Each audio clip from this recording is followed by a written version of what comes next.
Party జాతీయ అధ్యక్షులు యువకులు పార్టీ ఏర్పడి 47 వసంతాలు పూర్తి చేసుకున్న సందర్భంగా 47 సంవత్సరాలు కలిగిన ఒక యువకుడు 5 సార్లు అప్రతిహతంగా అత్యధిక మెజార్టీతో గెలిచిన నాయకుడు.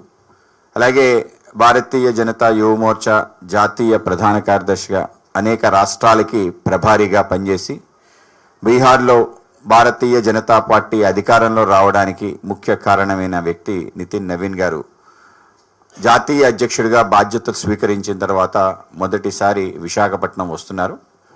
ఆయన 17వ తారీఖు సాయంకాలం మన భోగాపురం ఎయిర్పోర్ట్ ఆ రోజు ప్రారంభమవుతుంది. ప్రారంభం సంబంధించిన బోణిగా మా జాతీయ అధ్యక్షుడు రావటం కూడా మాకు చాలా ఆనందాన్ని కలిగిస్తుంది. ఆ విధంగా ఆ రోజు రాత్రి 9 గంటలకి భోగాపురం ఎయిర్పోర్ట్కి చేరుకుంటారు. 18వ తారీఖు మేము ఆంధ్రప్రదేశ్ భారతీయ జనతా పార్టీ నూతన కార్యవర్గ సంబంధించి విస్తృత స్థాయి కార్యవర్గ సమావేశం సరిపెడుతున్నాం. రాష్ట్రంలో ఉండే 945 మండలాలకు సంబంధించిన అందరూ జిల్లా మండల అధ్యక్షులు కూడా ఈ కార్యక్రమంలో పాల్గొనేటట్టు జిల్లా అధ్యక్షులు, ఇన్ఛార్జెస్, అలాగే రాష్ట్ర పదాధికారులు, అలాగే మా పార్టీ సంబంధించిన కేంద్ర రాష్ట్ర మంత్రివర్యులు, అలాగే ఎమ్మెల్యేలు, అలాగే ఎంపీలు అందరూ కూడా ఈ కార్యక్రమంలో పాల్గొంటారు. ఆ విధంగా పెద్ద ఎత్తున ఈ కార్యక్రమం నిర్వహిస్తున్నాం. రాష్ట్రంలో ఉండే సంస్థాగత నిర్మాణం, అలాగే ప్రతి జిల్లాలో పార్టీ సంబంధించిన ప్రగతి, అలాగే దాంతోపాటు మాకుండే 7 మోర్చాలకు సంబంధించిన కార్యక్రమాలు అవన్నీ కూడా అక్కడ డిస్ప్లే చేయడం జరుగుతుంది. అలాగే 2 రిజల్యూషన్స్ రాష్ట్రానికి సంబంధించిన, ఒకటి రాష్ట్రానికి నరేంద్ర మోడీ గారి నేతృత్వంలో ఏ ప్రగతి అయితే జరిగిందో ఆ ప్రగతికి సంబంధించిన ఒక తీర్మానం, అలాగే రాష్ట్రంలో ఉండే ఏదైతే నీటి పారుదల సంబంధించిన ప్రాజెక్ట్స్ ఉన్నాయో వాటిని ఏ విధంగా పూర్తి చేయాలి, వాటికి సంబంధించిన, అలాగే పోలవరం ఈ మధ్య మేము వెళ్ళటం జరిగింది, దానికి సంబంధించిన ఒక తీర్మానం 2 కూడా ఈ కార్యక్రమంలో ప్రవేశపెట్టడం జరుగుతుంది. అలాగే మా అఖిల భారత సంఘటన మంత్రి శ్రీ బిఎల్ సంతోషి కూడా ఈ కార్యక్రమంలో ఉంటారు. అలాగే సహ సంఘటన మంత్రి, ముఖ్యంగా ఆంధ్రప్రదేశ్ సంబంధించిన ప్రభారీగా ఉన్న శ్రీ శివప్రకాష్ జీ కూడా ఈ కార్యక్రమంలో ఉంటారు. సో ఆ విధంగా అనేక మంది జాతీయ నాయకులు కూడా ఈ కార్యక్రమానికి రాబోతున్నారు. అనేక విషయాలపైన కూడా చర్చ చేయడం జరుగుతుంది. అలాగే అనేక రెజల్యూషన్స్ కూడా పాస్ చేయడం జరుగుతుంది. ఒక మంచి వాతావరణం రాష్ట్రంలో నిర్మాణం అవ్వాలని చెప్పి డబుల్ ఇంజన్ ప్రభుత్వం, ట్రిపుల్ ఇంజన్ గ్రోత్ ఏదైతే ఉందో దాన్ని కూడా ఈ యొక్క కార్యక్రమం ద్వారా చూపించాలని చెప్పి ఒక ప్రయత్నం చేస్తున్నాం.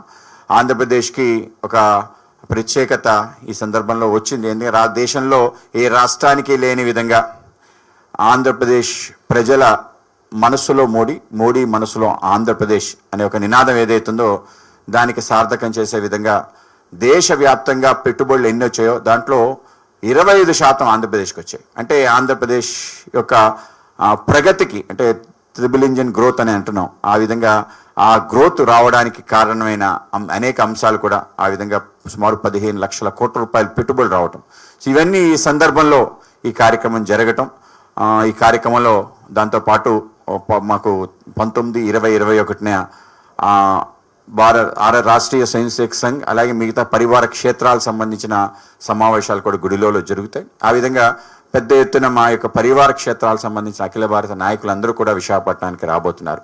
సో ఒక మంచి సందర్భం. ఆ విధంగా విశాఖపట్నం ఆతిథ్యం ఇచ్చే అవకాశం అందరికీ దక్కింది. దాంట్లో భాగంగానే మేము కూడా పార్టీ సంబంధించిన కార్యక్రమాన్ని కూడా నిర్వహించుకుంటున్నాం.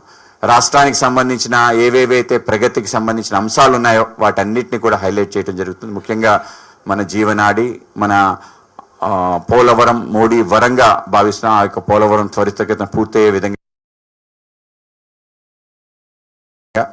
సుమారు ఇంకొక వారంలో మనకి గోదావరి నీళ్లు ఉత్తరాంధ్ర నేలని తడిపే ఒక ప్రయత్నం జరగబోతుంది. అది కూడా చాలా గొప్ప పరిణామం. గోదావరి నీళ్లు మన యొక్క అనకాపల్లి జిల్లాకి రావటం, అక్కడి నుంచి ఉత్తరాంధ్ర సుజల స్రవంతి, అలాగే మనకి ఏదైతే తాగునీరు సంబంధించిన 24.33 టీఎంసీ నీరు ఏదైతే ఉందో అది రావటం, ఇవి చాలా నిజంగానే అద్భుతం. నిజంగా ఎప్పుడైనా అందరు కళలో అనుకున్నాం సాధ్యం అవుతుందా లేదని, అది సాధ్యం కాబోతుంది త్వరలో. సో అతి తక్కువ రోజుల్లోనే మనకి అనకాపల్లికి నీరు రావటం, గోదావరి జలాలు. దాని తర్వాత ఉత్తరాంధ్ర సుజల స్రవంతి ఫేజ్ 1, తర్వాత ఫేజ్ 2, ఈ 2 కూడా దానికి సంబంధించి అంకురార్పణ కూడా జరుగుతుంది. ఆ విధంగా ఉత్తరాంధ్ర సంబంధించిన 3 జిల్లాలకు సంబంధించిన ప్రతి అడుగు నేల కూడా సస్యశ్యామలం అవ్వడానికి ఇది కారణభూతం కాబోతుంది. అలానే మన విశాఖపట్నానికి సంబంధించి మనకు ఆల్రెడీ గూగుల్ సంబంధించిన అతిపెద్ద ఇన్వెస్ట్మెంట్ రావటం జరిగింది. దానికి సంబంధించిన నిర్మాణ పనులు కూడా త్వరితగతిన కొనసాగుతున్నాయి. సబ్సీ కేబుల్ కూడా మనకి రావటం జరిగింది. దీంతో పాటు మన ప్రాంతానికి సంబంధించి ఎప్పటి నుంచో ఉండే దీర్ఘకాలిక మనం అందరి యొక్క కోరిక దాన్ని కూడా నెరవేర్చడం నరేంద్ర మోడీ గారి నేతృత్వంలో పూర్తయింది. సౌత్ కోస్టల్ రైల్వేస్ విశాఖ ఒక ప్రత్యేక రైల్వే జోన్ కేటాయింపు, అలాగే విశాఖపట్నం హెడ్ క్వార్టర్స్గా మారటం, దాని పూర్తి స్థాయి ఆపరేషన్ ప్రారంభం అయ్యాయి. అనేక రకాల ట్రైన్లు, అనేక రకాల కొత్త రైల్వే లైన్లు, అలాగే కొత్త స్టేషన్లు కూడా రాబోతున్నాయి. అలాగే మనకి సంబంధించి మొత్తం ఆంధ్ర ప్రాంతానికే ఒక రైల్వే జోన్ ఉండటం, దాన్ని విశాఖపట్నం హెడ్ క్వార్టర్స్లో ఉండటం నిజంగా మనందరి అదృష్టం. అది కూడా పూర్తి స్థాయిలో ఇవాళ ప్రారంభమై ముందుకెళ్తుంది. అలాగే మనం భోగాపురం ఇంటర్నేషనల్ ఎయిర్పోర్ట్, అది కూడా మొదటి విమానం ఏదైతుందో రేపు అక్కడ దిగబోతుంది. తర్వాత కమర్షియల్ ఏవైతే అనేక రకాల పనులు అవి అవుతున్నాయి. అలాగే దాంతోపాటు మా యొక్క అధ్యక్షుడు కూడా రావటం, అలాగే మన ప్రాంతానికి అంటే ప్రపంచంలో number 1, number 2 steel plant Arsenal metal and Nippon steel ఆ యొక్క కంపెనీ రావటం, దాని తర్వాత గ్రీన్ హైడ్రోజన్ సంబంధించిన ప్రపంచంలోనే అత్యధిక పెట్టుబడి సుమారు 1,84,000 కోట్ల రూపాయలతో ఎన్టీపీసీ ఆధ్వర్యంలో గ్రీన్ హైడ్రోజన్ సంబంధించిన పనులు చాలా త్వరితగతిన జరుగుతున్నాయి. అలాగే బల్క్ డక్ పార్క్ రావటం, ఇలా అనేక రకాల, ఒకటి కాదు రెండు కాదు, జస్ట్ ప్రారంభిస్తే ఉత్తరాంధ్ర సంబంధించి అన్ని రకాల విషయాలు జరుగుతున్నాయి. అలాగే దీంతో పాటు అటు రాయలసీమ కానీ కోస్టల్ ఏరియాలో కూడా పెద్ద ఎత్తున ప్రాజెక్ట్స్ రావటం మన ప్రాంతం యొక్క స్వరూపం నిజంగానే మారబోతుంది. సో ఇటువంటి గొప్ప తరుణంలో మా యొక్క జాతీయ అధ్యక్షుడు రావటం మా అందరికీ ఆనందం. సో ఈ కార్యక్రమాన్ని పెద్ద ఎత్తున చేయాలించి నగరాన్ని అంతా కూడా అలంకరిస్తున్నాం. అలాగే ఆయన్ని స్వాగతానికి సంబంధించి పెద్ద ఎత్తున మేము కూడా అనేక రకాల ప్రయత్నాలు చేస్తున్నాం. ఆ విధంగా విజయనగరం, శ్రీకాకుళం నుంచి మా హెచ్ఎల్ శాసనసభ్యులు ఈశ్వరరావు గారి నేతృత్వంలో అక్కడికి స్వాగతం, అలాగే మన యొక్క తప్పెడు గుళ్ళు, ఇలాగే డప్పులు, వీటితో ఆయనకి పెద్ద ఎత్తున స్వాగతం పలకాలని చెప్పి నగరాన్ని అంతా కూడా సర్వాంగ సుందరంగా దిద్ది మా యొక్క విష్ణుకుమార్ రాజు గారు, అలాగే మిగతా నాయకులు అందరూ కలిసి దాన్ని ముందుకు తీసుకెళ్తాను. ముఖ్యంగా మా నగర అధ్యక్షులు పరశురామరాజు గారి నేతృత్వంలో రాష్ట్ర వ్యాప్తంగా ఎక్కడా లేని విధంగా ఇక్కడ కార్యక్రమం జరగాలని ఒక ప్రయత్నం చేస్తున్నాం. సో ఆ విధంగా ఈ కార్యక్రమానికి మీ అందరూ కూడా సాధారణంగా ఆహ్వానిస్తున్నాం. కార్యక్రమానికి రండి. మొదటి సెషన్ ఏదైతే ఉంటుందో సుమారు 10:30 నుంచి కార్యక్రమం ప్రారంభమవుతుంది. 11 గంటలకి ఫ్లాగ్ హాయిస్టింగ్ ఉంటుంది. దాని తర్వాత మా ఎగ్జిబిషన్ ఉంటుంది. రాష్ట్ర జిల్లాల వారీగా జరిగిన ఏదైతే కార్యక్రమాలు ఉన్నాయో వాటి వివరణ, అలాగే మీ అనుకునే కార్యక్రమాలకు సంబంధించిన కొన్ని స్టాల్స్ ఉంటాయి. దాని తర్వాత 11:30కి కార్యక్రమం ప్రారంభమవుతుంది. ఆ విధంగా మొదటి సెషన్ జరుగుతుంది. తర్వాత రెజల్యూషన్స్ పాస్ చేయడం, అలాగే సమారోహ కార్యక్రమం ఉంటుంది. ఈ కార్యక్రమం మన యొక్క కన్వెన్షన్ హాల్, మన యొక్క పోతున్ మల్లైపాలెం సంబంధించిన వైజాగ్ కన్వెన్షన్ హాల్లో ఈ కార్యక్రమం జరగబోతుంది. మన పోతున్ మల్లైపాలెం దగ్గర ఉండే స్టేడియం పక్కన ఉండే కన్వెన్షన్ సెంటర్లో జరగబోతుంది. తర్వాత మీ అందరూ కూడా కార్యక్రమానికి వచ్చి అక్కడ భోజనాలు అన్ని కార్యక్రమాలు పూజించుకొని తర్వాత యువ సంవాదం అని చెప్పి ఒక కార్యక్రమాన్ని కూడా పెట్టడం జరిగింది. ఒక సెలెక్టెడ్ యూత్ ఏదైతే ఉందో 25 years లోపు ఉన్న వాళ్ళు సుమారు ఒక 250 మందిని విశాఖపట్నంలో సెలెక్ట్ చేసి వాళ్ళతో ఒక చిన్న ఇంటరాక్షన్ ప్రోగ్రామ్ కూడా ఈవినింగ్ 4 o'clockకి మన గ్రాండ్ బే హోటల్లో పెట్టడం జరిగింది. ఆ విధంగా మా జాతీయ అధ్యక్షులతో కొంత యూత్ని ఇంటరాక్ట్ అయ్యే ఒక ప్రోగ్రామ్ కూడా తప్పనిసరిగా అన్ని చోట్ల పెట్టాలనుకున్నాం. ఆ విధంగా యువ లాయర్సు, యువ డాక్టర్సు, అలాగే ఎంటర్ప్రెన్యూర్సు, అలాగే కొంచెం క్రికెటర్సు, ఇలా అనేక మందిని సెలెక్ట్ చేసాం. ఆ విధంగా వాళ్ళతో ఒక ప్రోగ్రామ్ కూడా ఉండబోతుంది. సో కనుక ఆ కార్యక్రమాన్ని కూడా మిమ్మల్ని ఆహ్వానిస్తాం. ఫొటోస్ విజువల్స్ తీసుకున్న తర్వాత ఆ విధంగా ఈ కార్యక్రమం గురించి వివరించడానికి, అలాగే రాష్ట్రంలో జరుగుతున్న అనేక రకాల విషయాల పట్ల ఒక మంచి పాజిటివ్ వాతావరణం రాష్ట్రంలో ఏర్పడింది. దాన్ని మరింత ముందుకు తీసుకెళ్ళడానికి మేము ప్రయత్నం చేస్తాం. కూటమి ఆధ్వర్యంలో మన చంద్రబాబు నాయుడు గారు, అలాగే పవన్ కళ్యాణ్ గారి యొక్క నేతృత్వం అందరం కలిసి రేపు రాబో స్థానిక సంస్థల ఎన్నికల్లో కూడా కలిసికట్టుగా వెళ్ళాలని ఒక నిర్ణయించడం జరిగింది. రేపు అసెంబ్లీలో దీనికి సంబంధించిన ఒక తీర్మానం కూడా ప్రవేశపెట్టబోతున్నారు. బీసీ రిజర్వేషన్ సంబంధించి ఏదైతే అనుకున్నామో దాని ప్రకారం ముందుకు తీసుకెళ్ళడానికి ఏవైతే ఉన్నాయో వాటికి సంబంధించిన జీవోలు అవన్నీ కూడా పాస్ చేయటం. దాని తర్వాత స్థానిక సంస్థల ఎన్నికల్లో ఒకసారి ముందు మున్సిపల్ కార్పొరేషన్, తర్వాత ఎంపీటీసీ, జెడ్పీటీసీ, తర్వాత పంచాయతీ, ఇవన్నీ కూడా ఒకే ఫేజ్లో కంప్లీట్ చేయాలని చెప్పి కూడా అనుకుంటున్నాం. అలాగే రాష్ట్రానికి సంబంధించిన మిగతా అనేక రకాల విషయాల పట్ల కూడా అసెంబ్లీలో తీర్మానాలు ఉంటాయి. సో ఆ విధంగా ఒక మంచి వాతావరణం రాష్ట్రంలో ఏర్పడింది. దాన్ని మరింత ముందుకు తీసుకెళ్ళడానికి ప్రజల యొక్క విశ్వాసాన్ని, నమ్మకం ఏదైతే ఉంచి మన అసెంబ్లీ ఎన్నికల్లో పెద్ద ఎత్తున మద్దతు ఇచ్చారో దాన్ని మరింత బాధ్యతగా తీసుకొని అనేక రకాల సంక్షేమ కార్యక్రమాలతో పాటు అభివృద్ధి సంబంధించిన అనేక రకాల విషయాలు ముందుకు తీసుకెళ్ళడానికి ప్రజల్లో అవన్నింటినీ కూడా రగిల్చే ప్రయత్నం మేము చేస్తాం. ఆ విధంగా ముందుకెళ్తామని మీ అందరికీ తెలియజేస్తున్నాను. విష్ణుకుమార్ రాజు గారు మాట్లాడుతున్నారు.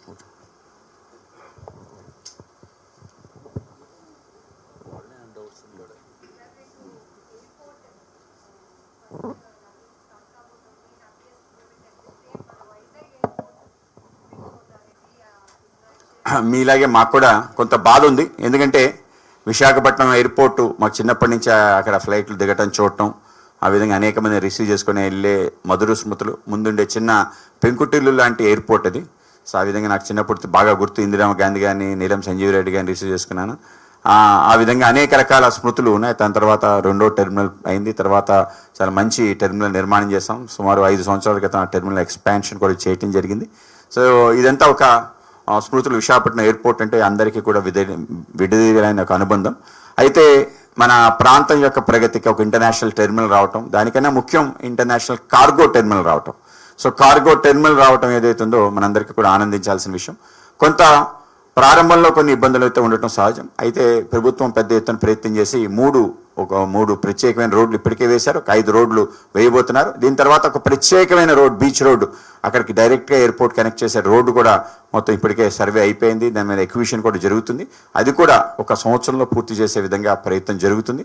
అలాగే మెట్రో ట్రైన్ కూడా డైరెక్ట్గా ఎయిర్పోర్ట్లోకి వెళ్ళే విధంగా, ఆ విధంగా బ్యాగేజ్ తీసుకొని డైరెక్ట్గా ఫ్లైట్ ఎక్కే విధంగా ఒక ప్రయత్నం జరుగుతుంది.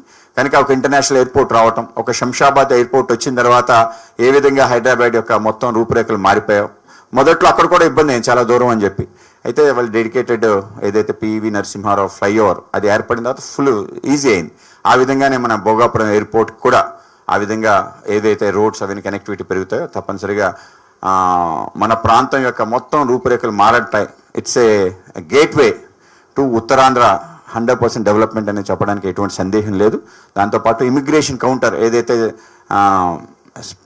పిక్ అండ్ స్పోక్ మోడల్లో మొత్తం హబ్ అండ్ స్పోక్ మోడల్లో మొత్తం అన్ని ఎయిర్పోర్ట్స్కి కనెక్ట్ చేస్తున్నారు. ఇక్కడ మన బ్యాగేజ్ ఇచ్చేస్తే మన డెస్టినేషన్లో, అంటే ఇంటర్నేషనల్ డెస్టినేషన్లో తీసుకునే విధంగా ఇమిగ్రేషన్ సంబంధించిన పూర్తి ఏవైతే ఫార్మాలిటీస్ ఉన్నాయో అన్నీ కూడా ఇక్కడే చేసుకునే విధంగా ఉండటం ఏదైతుందో నిజంగానే చాలా గొప్ప విషయం. అలాగే దీంతో పాటు ఎయిర్పోర్ట్ సంబంధించిన ఒక హబ్ రావటం, అలాగే పైలట్ ట్రైనింగ్ సెంటర్ రావటం, సుమారు 1,00,000 మందికి ఉద్యోగ కల్పన ఎయిర్పోర్ట్ లోపలే జరిగే విధంగా ఒక పెద్ద ప్రయత్నం జరుగుతుంది. ఇవన్నీ కూడా మనం తప్పనిసరిగా వెల్కమ్ చేయాలి. అలాగే హ్యాంగర్స్ కూడా, ఫ్లైట్స్ సంబంధించిన హ్యాంగర్స్ అంటే నైట్ వాటి ఇంజనీరింగ్ చెకింగ్ ఇవన్నీ ఫెసిలిటీస్ ఇక్కడ ఉండటం కారణంగా నైట్ ల్యాండింగ్ ఎక్కువ అవుతాయి. ఇంటర్నేషనల్ ఫ్లైట్స్ కూడా ఇక్కడ పెరుగుతాయి. సో దాని ఎక్స్పాన్షన్ కూడా అవకాశం పెంచుతున్నారు. సుమారు 64 టెర్మినల్స్ ఉండే విధంగా కూడా ప్రయత్నం చేస్తాం. సుమారు ఇదంతా కూడా 16తో ప్రారంభం అవుతుంది. సో ఆ విధంగా ఎక్స్పాన్షన్ అవ్వడానికి అవకాశం ఉంది. డెఫినెట్గా this airport will be a landmark in our Uttarandhra సంబంధించింది. కనుక మీలాగే మాకు కూడా ఉంది. కానీ వీఆర్ సీయింగ్ ఫోర్కాస్టింగ్ లాస్ట్ of development will happen in our North Coastal Andhra.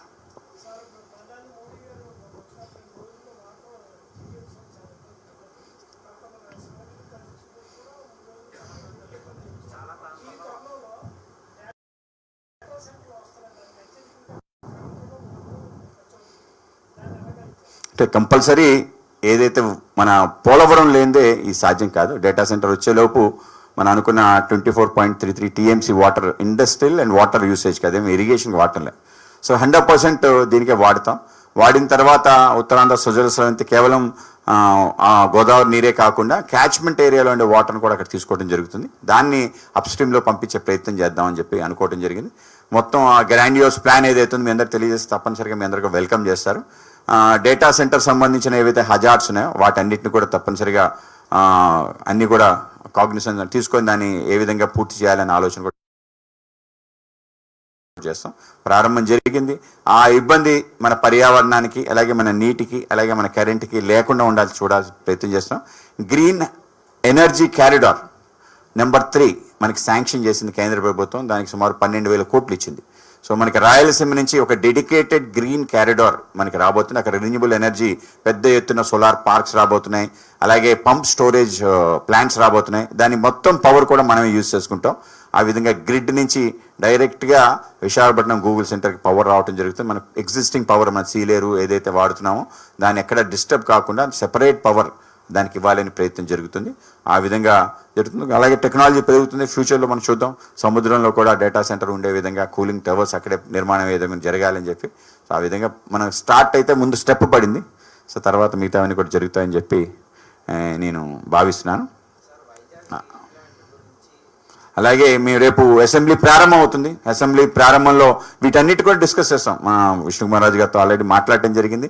Best interest of the state, best interest of Visakhapatnam ఏమేమి చేయాలో వాటి మీద డిస్కస్ చేయడానికి అవకాశం ఉంటుంది. ఆ విధంగా అసెంబ్లీలో వాటి గురించి కూడా చర్చిస్తాం. అలాగే ముఖ్యమంత్రి గారు కూడా మంచి ఆలోచనతో వాళ్ళు ముందుకెళ్తున్నారు. వీటన్నిటి విషయం కూడా డిస్కస్ చేయడం జరిగింది. వాటిని అన్ని ప్రజలకు తెలిసే విధంగా అసెంబ్లీ వేదికగా చెప్పడం జరుగుతుంది. అంటే అనేక మంది పర్యావరణవేత్తలు కానీ అనేక రకాల డౌట్స్ అవి చెప్పడం జరిగింది. అదేంటి సహజమే. వాటన్నిటికి కూడా తీసుకొని డెఫినెట్గా గవర్నమెంట్ విల్ గో అన్ని ఏదైతే డెవలప్మెంట్ జరిగినప్పుడల్లా అభివృద్ధి వస్తుంది. కంప్యూటర్ వచ్చినప్పుడు అందరూ కూడా గొడవ చేశారు. ఆటోమేషన్ అక్కర్లేదని, ఆటోమేషన్ యాంటీ నేషన్ అని చెప్పి పెద్ద ఉద్యమాలు జరిగాయి. ఇక్కడ కమ్యూనిస్ట్ పార్టీలతో సహా చాలామంది చేశారు. సో దాని తర్వాత ఆటోమేషన్ ద్వారా ఏమి అభివృద్ధి జరిగింది, వాళ్ళ ఏ మీద జరుగుతుంది, డేటా సెంటర్స్ మీద కూడా జరుగుతుంది. తప్పనిసరిగా వాటన్నిటికీ అంటే ప్రజలకి హాని కలగకుండా, మన ప్రాంతానికి నష్టం చేకూరకుండా చేసే ప్రయత్నాలు అన్నీ కూడా కేంద్ర రాష్ట్ర ప్రభుత్వాలు చేయబోతున్నాయి. ఆ విధంగా చేస్తాం.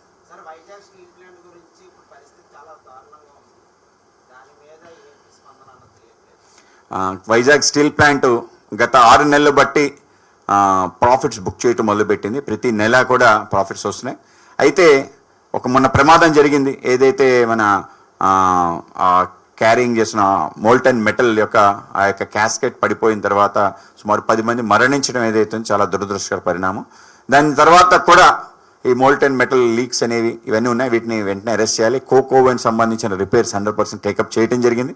అలాగే మేనేజ్మెంట్ సంబంధించిన మార్పులు కూడా చేయడం జరిగింది. సో మేనేజ్మెంటు అలాగే కొంత రిపేర్స్ పూర్తి చేసుకొని ముందుకెళ్ళాలి. సుమారు మేము 14,000 కోట్ల రూపాయలు ఇవ్వటం జరిగింది. ఇంకో ఫేజ్లో మన బడ్జెట్లో కూడా కొంత ఇవ్వటం జరిగింది. అవన్నీ కూడా పూర్తి చేసుకొని స్టీల్ ప్లాంట్ ఏవైతే దాని సామర్థ్యం ఉందో 7.3 మిలియన్ మెట్రిక్ టన్ అది రీచ్ అవ్వడానికి కావాల్సిన అన్ని పనులు చేసాం. డైరెక్టర్ పిఎంఓ కూడా ఇంటర్వ్యూన్ అవుతుంది. 6 మిలియన్ మెట్రిక్ టన్ ప్రజెంట్ నిర్వహిస్తున్నాం. సో దాన్ని ఆ విధంగా చేసి ముందుకెళ్ళడానికి సాయశక్తుల కృషి చేస్తాం. స్టీల్ ప్లాంట్ మనకు చాలా ప్రతిష్టాత్మకంగా తీసుకోవడం జరిగింది. కనుకనే ఒక రివైవల్ ప్యాకేజ్ ఇవ్వడం జరిగింది. దాన్ని ఎట్టి పరిస్థితుల్లో కిందకి వెళ్లకుండా ముందుకు తీసుకెళ్లే ప్రయత్నం చేస్తాం. అలాగే మన యొక్క దేశం యొక్క target 200 million metric ton steel, దానికి Visakhapatnam steel will also play a great role.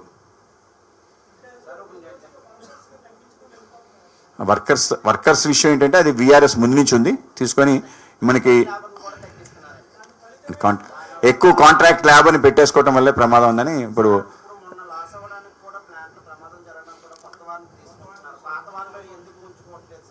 ఉంచుకోండి. వాళ్ళంతటి వాళ్ళు విఆర్ఎస్ పెట్టుకొని వెళ్ళాలనుకున్నది అది ముందే స్కీమ్. ఆ విధంగా వెళ్ళటం జరిగింది. ఉన్న వాళ్ళని దాన్ని కూడా ఆ సామర్థ్యం పెంచే విధంగా ఒక ప్రయత్నం జరుగుతుంది. ఆ విధంగా లేబర్ యొక్క సఫిషియన్సీ లేదు అనేది లేదు. ఫుల్లీ సఫిషియెంట్ లేబర్ అయితే ఉన్నారు. ఇది తర్వాత మాట్లాడిన నిర్వాసితులు కూడా తప్పనిసరిగా ఆదుకోవడం జరుగుతుంది. ఎవరిదో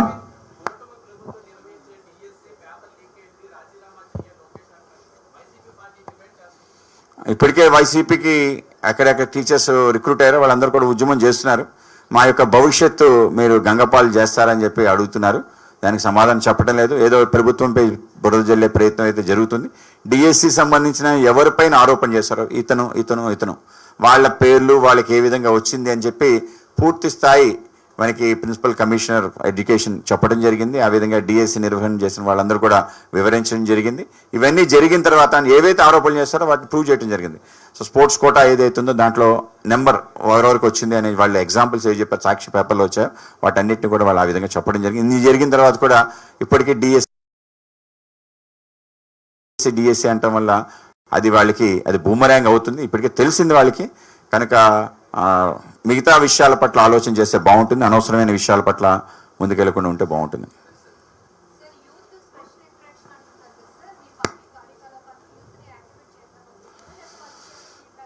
తప్పనిసరిగా యువత ఈరోజు దేశంలో 60% అంటే జెన్ ఆల్ఫా, జెన్ జీ అండ్ మిలీనా వీళ్ళందరి యొక్క జనరేషన్ 60% ఉన్నారు.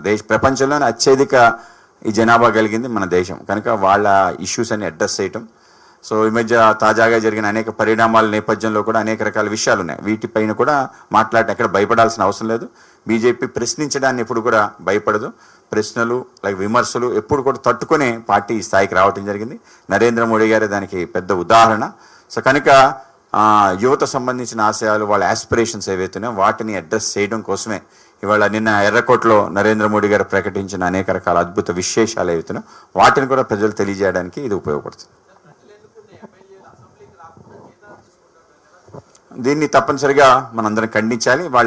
అటువంటి వాళ్ళపైన పెద్ద ఎత్తున మనం చెప్పడం జరిగింది. జీతాలు తీసుకుంటూ అసెంబ్లీకి రాని వాళ్ళని నిషేధించాలని చెప్పి స్పీకరే చెప్పాడు. సో అటువంటి ఒక రూల్ వస్తే బాగుంటుంది. ఎవరైతే ప్రజలు వాళ్ళు ఎన్నుకొని ఎందుకు పంపించారు కనుక ఆ విషయాన్ని వాళ్ళు నెరవేర్తించాలి. విమర్శ వస్తుందని చెప్పి భయపడిపోయి పారిపోవటం కాదు, విమర్శను ఎదుర్కొని నిలబడి అసెంబ్లీలో మాట్లాడాలి. కనుక మరొకసారి మన ప్రియతమ మాజీ ముఖ్యమంత్రి జగన్మోహన్ రెడ్డి గారిని అసెంబ్లీకి రావాలని చెప్పి మీ అందరం కూడా